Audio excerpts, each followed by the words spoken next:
Good morning, everybody. Both those of you who are here in person and those who have been joining, have joined us online.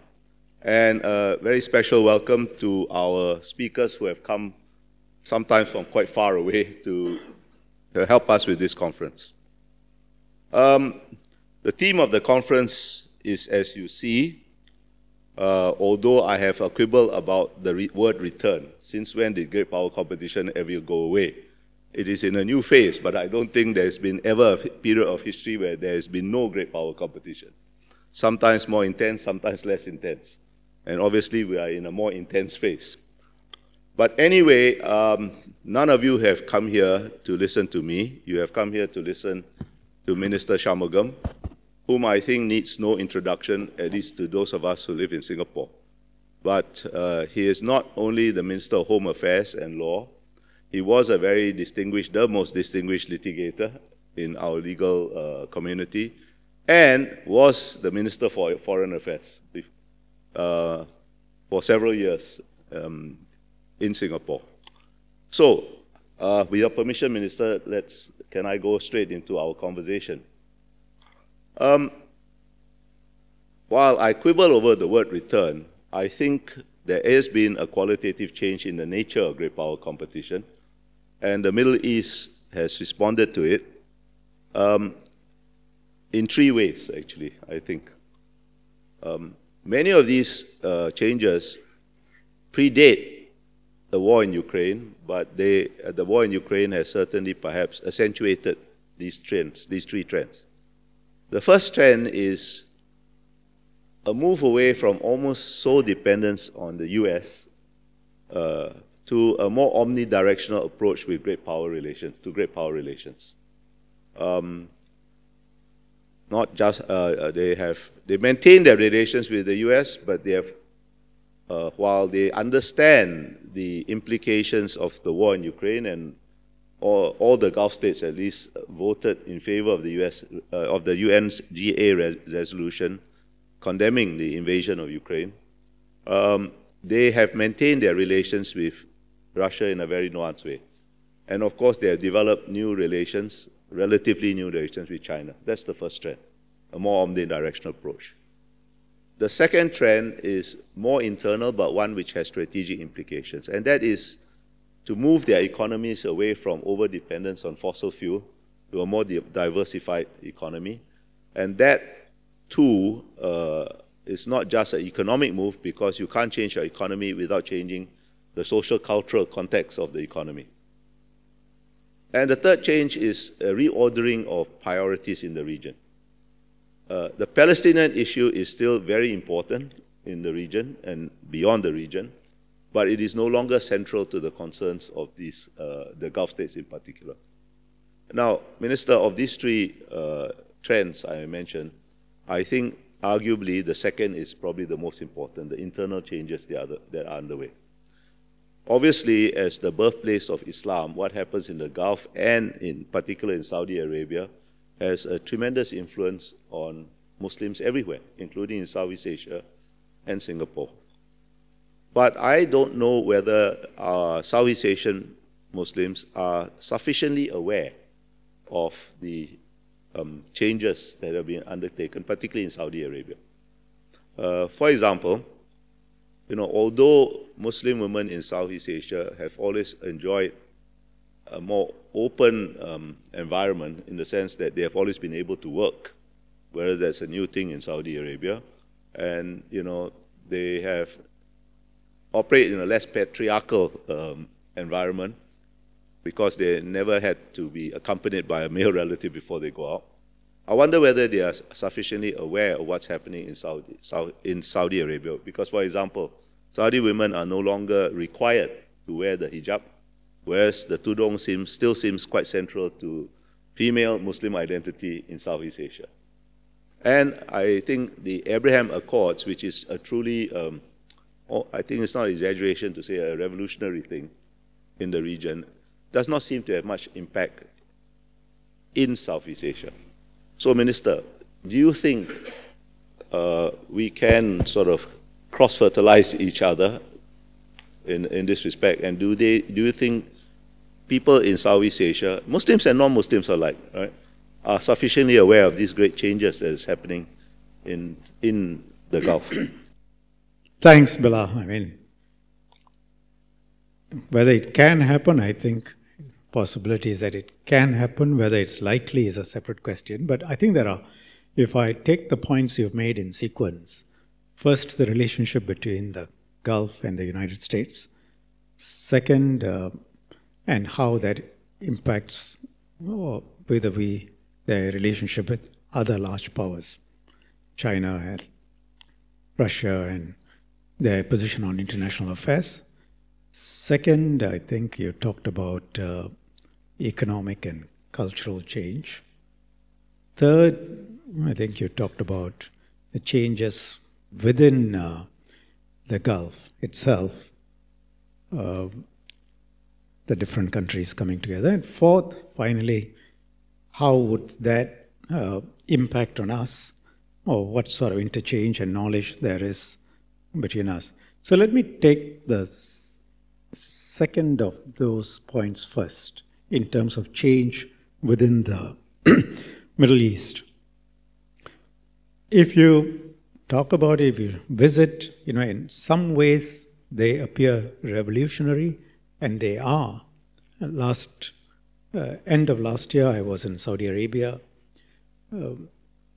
and the sheer energy of the young people that has been unleashed is quite extraordinary to see. And, I was accompanied, the person working for the Singapore embassy there, one of the persons, the young lady, the year before she couldn't work. She has a double master's, and she's part Singaporean, part Saudi national now. And she was walking in, completely fluent in, obviously, Arabic, but also English. She did her master's from, I think, London School of Economics or King's. And she was working for the South Korean embassy until our embassy, I think, pinched her. And when I meet with the employers, they say, the workforce has just been doubled because Saudi women are highly educated, but they were not able to work. And you have simply boosted the economy by 50% because you have added in almost 100% because you're now adding in a whole new segment of a highly educated workforce, and who are perhaps more diligent and more hardworking than men tend to be in most countries in the world. I think Saudi Arabia, together with other countries, recognize the need for economic change. They need to develop new bases for the economy. They cannot rely on fossil fuel, not only because it might run out, but also because the world is moving in a different direction. So they need to reorientate their economy. In order to do that, they need to change many things, and those things can't be changed without a social and cultural change as well. The challenge is to what extent is the man in the street, the Arab street, is accepting these changes. Are the leaders too far ahead? There are some people who say the leaders are too far ahead. There are some who say 70% of Saudi Arabia is young, and most of them are wildly supportive of the Crown Prince's changes, and he is personally identified with the changes, and they seem to be wanting more, and they're pushing for it. And tremendous support for that, as far as one can see. So you see that change happening. And I think it has reached a stage where probably the momentum is there to keep pushing it further and further and further. So you will see that change. The question is, in many people's minds, particularly if we are slightly conservative, is how do you modernize, how do you embrace modernity, how do you get into science and technology without losing your fundamental values? Your values in religion, your values in faith, how do you marry the two? And I think those are challenges that every country faces, countries around the world face, and those are challenges that they will have to adapt to. But it's not just Saudi Arabia. You see the changes in United Arab Emirates, of course Dubai, you see the changes in Oman, So across the Gulf, in many places, you're seeing these changes. And, UAE had this new place housing the different places of worship of the Abrahamic faith. So you have a mosque, a synagogue, a church, together housed. And today, in some parts of Southeast Asia, I think that's not thinkable. So while we are perhaps becoming, in some parts, perhaps more conservative, the Arab world is moving much further ahead. And I was in Uzbekistan and Kazakhstan 2 weeks ago, and their approach is also very interesting, and they have long Islamic scholarship. So in some ways, we ask ourselves, are we able to meet the challenges that other countries which are modernizing will present to us? So that's one part. So there is change. I think the change is real, and the societies are changing, the culture is changing, the economy is changing. The question is, how fast can it be maintained? Will the man in the street accept and adopt? And those are political questions. Yeah. As for your point on the United States, I think fundamentally it's a fact, and I think the Arab leaders understand it, most people understand it. There is no substitute for the United States today yet from any other part of the world. In terms of its military and economic power, even though sometimes it runs to the wire in terms of whether it will pass a budget, but there is no substitute. There is no other country with the kind of navy that it has, the air force that it has, the provision of security. And when push comes to shove, I think every single Gulf country which relies on US security knows where the security comes from.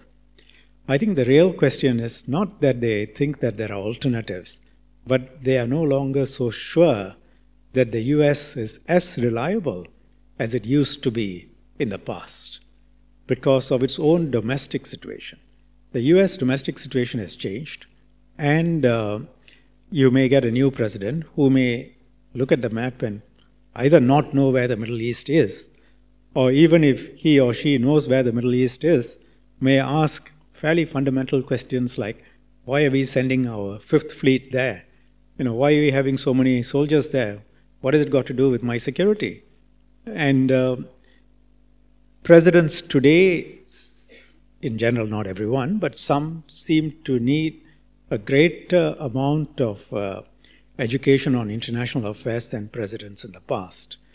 And there is a concern, I think legitimate concern, that that process may not be the most, the best situation for the countries involved. So you are no longer sure, you know that this is the country that can provide you with security, but you're no longer sure that they will stand by if something happens. Then naturally you start looking at alternatives. And in any event, as economies change and other countries become richer and bigger and economically more powerful, China included, I think the point will be that your economic relationships will grow, your trade relationships will grow, and with that you will start looking at additional facets of security. And Gulf countries are not going to hew to the American or European line or a Chinese line or a Russian line each time any of these powers tell them to. Like every country, including Singapore, they're going to look at what their interest is and then decide on this matter, do I stay with the US or do I take a slightly different nuanced view? But I think there is little doubt in my mind that if the Americans come with heavy boots and say, on this you better sign up to the dotted line, I suspect most countries will still do that. On your third point, in terms of, I think you mentioned China. I think what China wants is the same as what the US wants. China wants stability in the Middle East. But of course, China wants more influence. The Americans want more influence. And the Americans don't mind being polygamous, but they don't like anybody else to be polygamous. So they want everybody else to be monogamous. So, there will be obviously some tensions there. And these things will play themselves out, but I don't see that China has any interest in seeing a Middle East that lacks stability. But don't forget, even within the Middle East, when we look at all these countries, we should not forget the agency of the countries within the Middle East. They are actors, and today increasingly they are more important actors. If you look at the deal between Saudi Arabia and Iran, who worked on it for a long period? It was Oman, working away quietly for 2 years, very actively, active diplomacy. I mean, Qatar plays a role, not on this deal, but Qatar plays a role. On this deal, Oman played a significant role, but quiet, understated, behind the scenes.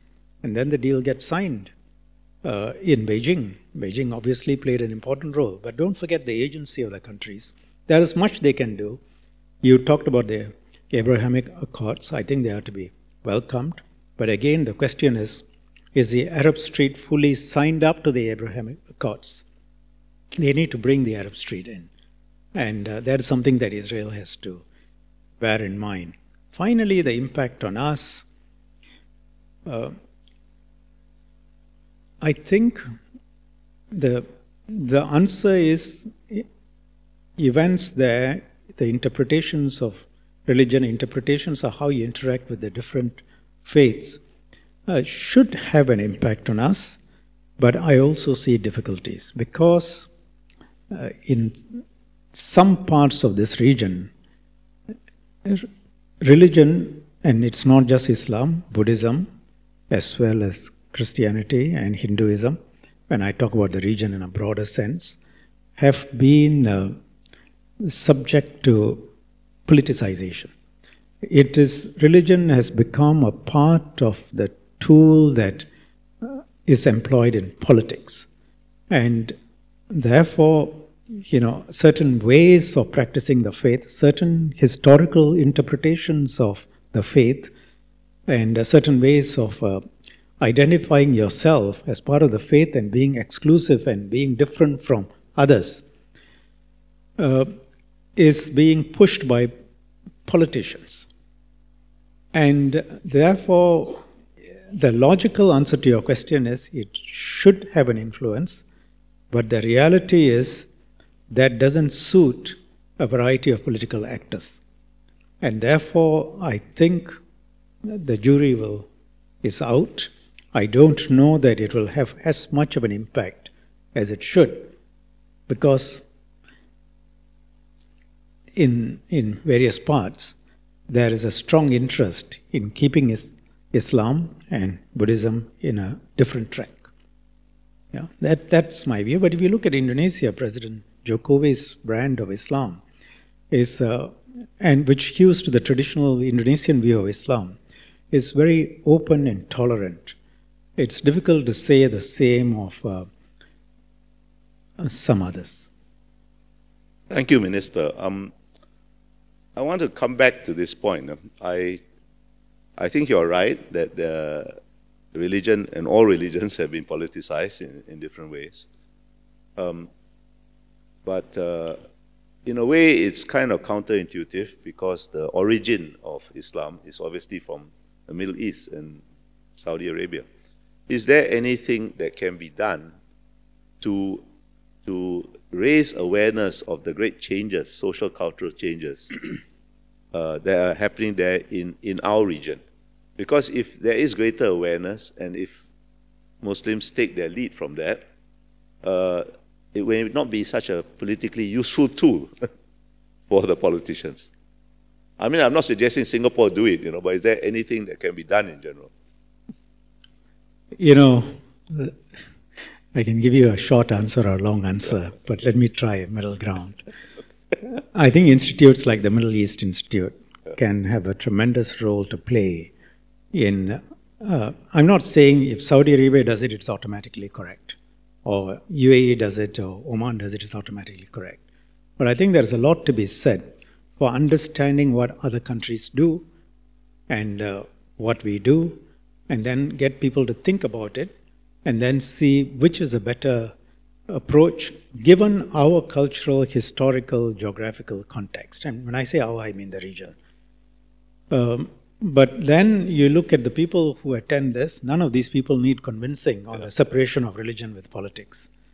The people who need convincing generally don't attend MEI conferences. And the question is how to get these points across to them. And look, Billah, take three countries which you would normally consider rational. Israel, UK, and you can take France or US. Israel, you look at what's happening on the street. The demonstrations, ostensibly the issue is about the independence of the judiciary. But is that the real issue? It's a clash between an idea of a secular Israel and a religious Israel. Israel is a country that faces far more security issues than we do. For Israel and Singapore are among the countries in the world that regularly have to think about existential security. And with all of that, and with their experience of the number of wars, and with their understanding of their regional situation, you have such a deep split. And because the voting patterns are going in a certain way, the religious conservatives are getting more power. And I'm not passing any value judgments here. I'm just describing the facts. As a result, those who are more secularly minded are getting concerned, including, I'm told, if you look at the demonstrators, I'm told that they include ex-chiefs of Mossad and intelligence agencies. Can you think of any country where, a chief of CIA or chief of SID or ISD going out in front of the Prime Minister's office, ex-chiefs, and protesting? What does it tell you? These are people who have deeply invested in the success of the country and the very existence of the country, and they feel strongly enough and worried enough to go out there and protest. So religion can be used as a great healer. It can also be used as a great divider. And the same slogan, what does Make America Great Again mean? White America. That's the code. It works in America, it works in Israel. What does sovereignty meant in Brexit? Politicians will find any possibility of whipping up fervor using lines which can divide. And in many countries, religion can be used as a rallying cry to bring your base together, but the process will be to divide the country. So the real answer to your question is, yes,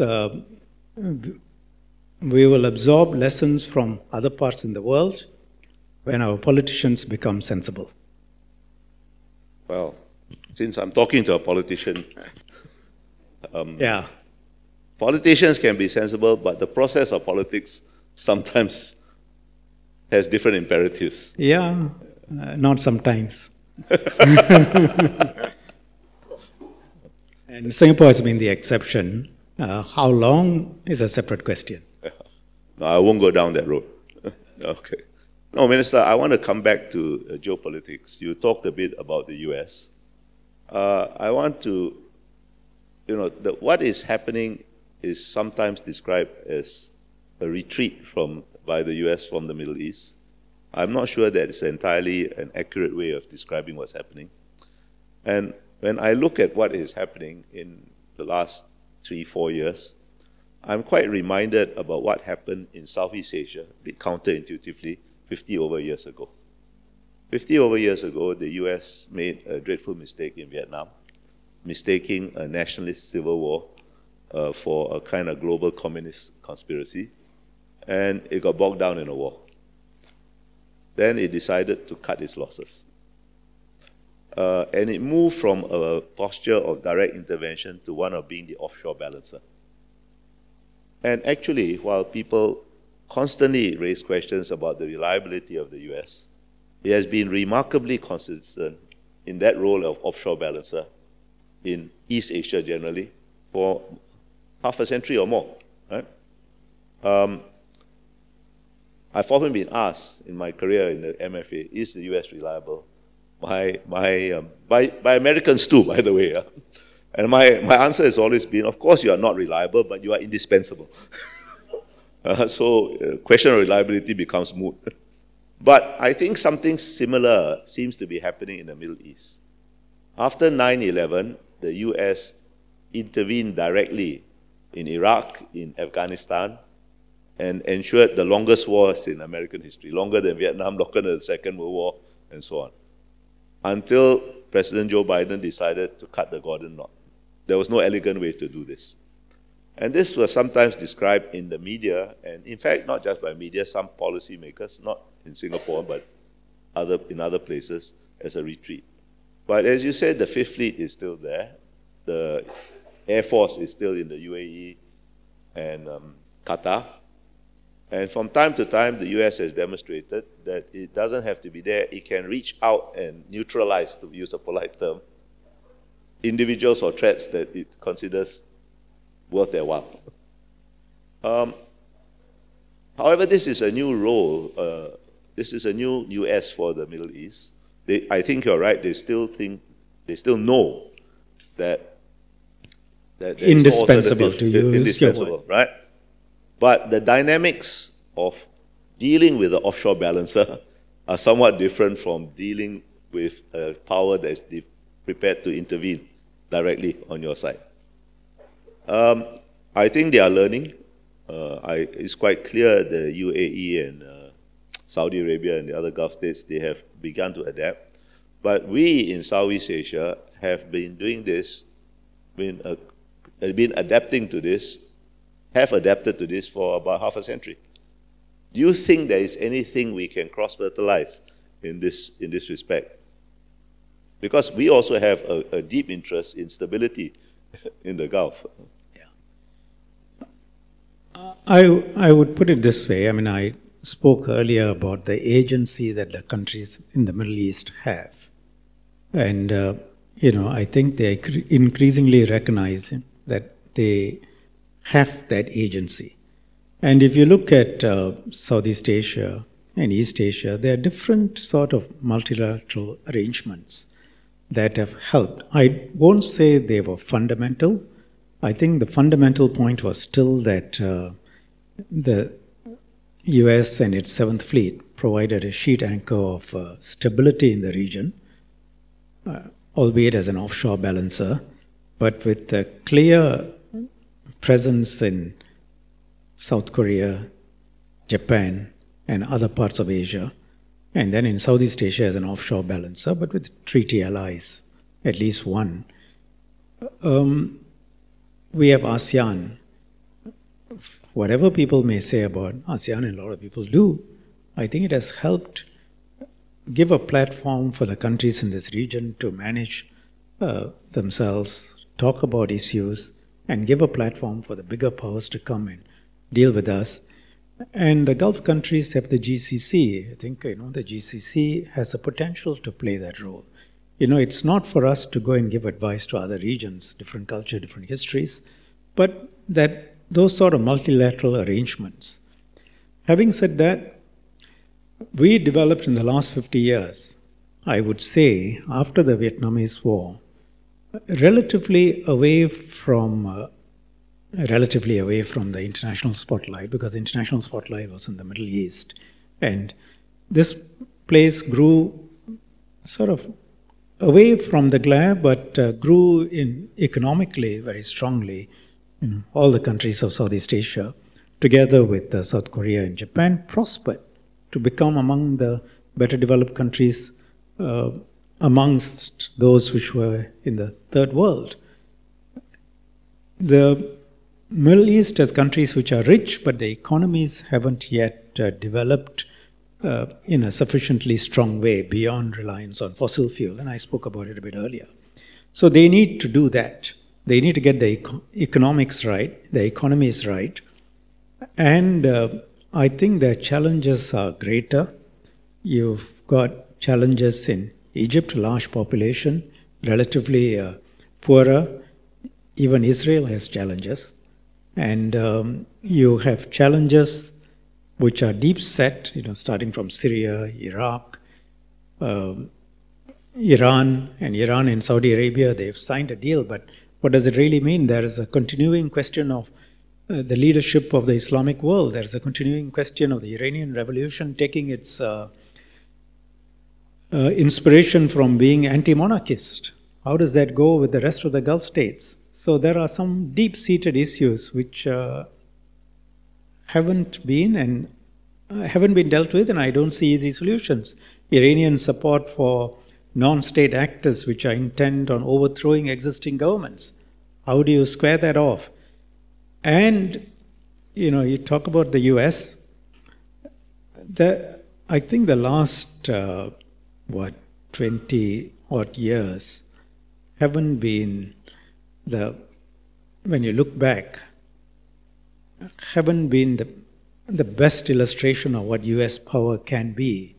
In the way Iraq was dealt with hindsight, you look at the evidence that there was, you look at the reasons why they go in.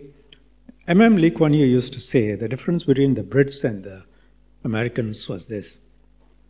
The British look at you and they say they are superior and you can never be like them. So it's okay, you try your best and you do what you can. Whereas the Americans sincerely believe that you can be like them. They can make every country like America. So they go to Iraq and they think that they topple Saddam Hussein, and within a few years that country will have democracy and Congress and it'll be like America. It's naive, it's touching, but it's also wrong without an understanding of the history and the culture. So if you look at the records that are being released, the memoirs that are being written, you see what really went on and the serious miscalculations that took place, which perhaps have left the Middle East a more difficult place. And you can understand the leadership in various countries saying, using your words, you are indispensable, but you're not reliable, and I don't know what will happen, so I have to start placing my bets. I think that process will continue. If I were to take a view on their success, I would say they are starting from having a fair bit of money, and they're starting with that, and there's a possibility that if they can keep social peace, they can develop their economies, and that's the real answer to stability. Thank you. I come back to the US and this chance for intervening. There's a deep contrast between how George H.W. Bush dealt with Saddam Hussein's invasion of Kuwait and how his son dealt with Iraq. The Americans expelled Saddam Hussein from Kuwait almost effortlessly, with very few casualties on their side. But as a deliberate policy choice, they stopped short of trying to get regime change. Even though Saddam was killing the Kurds and the human rights. All things, right? Yeah.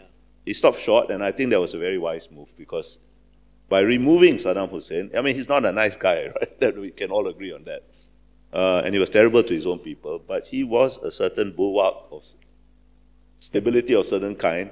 Without him, there was a fundamental instability in the Middle East, which continues to this day, right?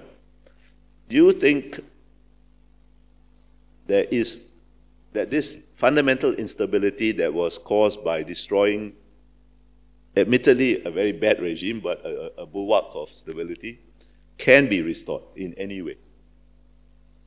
By the states of the Gulf or by outside powers, whether it is the United States that has been, has learned some lessons, or China, or even Russia? I think the answer has to be, in the short term, pessimistic. Because the US feels that it has lost a lot of blood and treasure. It has.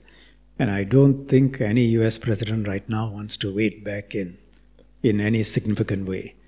China knows that this is not something that China can do by itself. And I don't think China wants the obligations of being a global policeman. Russia right now, I think, has got other problems on its hands. So who else? Europe. I think Europe is very powerful economically. It's trying to develop a coherent and effective foreign policy. If Europe puts its mind to it, it can. But I don't see Europe immediately as being a very effective actor in sorting out the Middle East. And who is left? You leave it to the Middle East itself. You have Syria on one side, deeply riven across sectarian lines. You have Lebanon. You have Iraq with a Sunni majority and a Shia minority, and the Shias and Saddam Hussein having been in control for so long, and now the situation has changed. And external actors playing actively in there. And then you have Iran, which has its own set of priorities. So you would call that an arc of instability. And then below that, you have somewhat more stable countries, but with a variety of social pressures and a lot of issues that they need to deal with. I mean, Saudi Arabia is successful, it is stable, it's progressing, but it has a lot of issues internally to deal with, changing the economy, making sure its young people get employed, making sure its young people get educated. It is playing an increasingly important role in the region, but they all have issues domestically to deal with too. And today, I don't think any of those countries, and I think they recognize it, have the military power to project to deal with situations outside of their borders, unless it's there, right next to them. And these are all factors that lead me to say, I don't see any immediate solutions to these issues. Yeah, thank you, Minister. I am slightly more optimistic, which is unusual for me, right? In the sense that when I think back to what Southeast Asia was like in the year we became independent, 1965, in some ways it was far worse than the Middle East. There were far more divisions and deeper divisions between countries of Southeast Asia. And it was not for nothing Southeast Asia, those of you who are my age will remember, was called the Balkans of Asia. But look at us now, we have problems, we are not too badly off. So I think you are right, and this is a tenet that all small countries to cling to, that even the smallest country, even in the most dire situations, has agency and can affect its own fate. We are running out of time, Minister, but I can't let you go without asking you to say something about Iran, which has made immense strides towards processing uranium to just below weapons grade. Do you think they can be deterred from taking the final step? And also, of course, while Palestine is no longer central to the concerns of the governments of the Gulf, it is certainly of concern to the peoples of the Gulf and certainly to Muslims everywhere. So could you say something on Palestine before we have to wrap up? Our situation on Palestine, we have always supported firmly a two-state solution, and we have never supported at the same time any resolution that questions Israel's right to exist. But within that framework, we have said there's got to be a two-state solution. The Palestine situation has dropped off the top line when you talk about Abrahamic Accords or you talk about relationships between Israel and the other Arab states. But my own sense is that it's an issue that can certainly explode very quickly on the Arab street. And I made a couple of references to the Arab street earlier, and that the Arab leaders will have to make sure the Arab street is with them. Palestine is an issue that can be exploited by people to cause explosions and even attack Arab leadership. And I think the Arab leaderships will be very aware and wary of that issue. So real security, real peace, I think, can only come when a sensible and honorable solution is found for the Palestinian issue. And around the world, you see, when you see women and children getting killed, and women and children are getting killed on both sides, both on the Israeli side and the Palestinian side. But every time you see women and children getting killed, you are going to have passions inflamed, you're going to see anger, you're going to see attacks, and often Israel bears the brunt of the negative public opinion in such situations. Whether it is misimpressions being created, or whether it is disproportionate, or whether it's propaganda. These, the question is, what's the bottom line impact? Bottom line impact is, for many people, let's say of your vintage and even my vintage, where Israel was the shining star and a beacon of hope and a country that, was the underdog. Today, many in the middle ground would be tempted to see Israel as being aggressive or overly aggressive. That's unfortunate for Israel, I think. So Palestinian situation, and Israel did try. It did try to resolve it. There are many actors who have to take the responsibility for the issue not being resolved, including an assassination in Israel. But the situation is as it is. I worry about the Palestine situation. As for the broader question of Iran, I think for Iran, it appears, looking at it, the instability around the region gives Iran, I think, has given Iran a fair degree of agency, including in Iraq, in Lebanon, Syria. It has its fighters and proxy armies, and it's gotten greater agency, ironically, as a result of the American intervention in Iraq. And I don't see that immediately changing. So again, I'm a little bit more pessimistic, but as with all things, I wish them the best and I hope for the best. Thank you, Minister. Thank you. You have been very generous with your time, and I have been given very strict instructions by Michelle to stop at 10:15. And it is exactly 10:15. So Michelle, take note of that, all right? So thank you, and I hope you will all join me in thanking the Minister.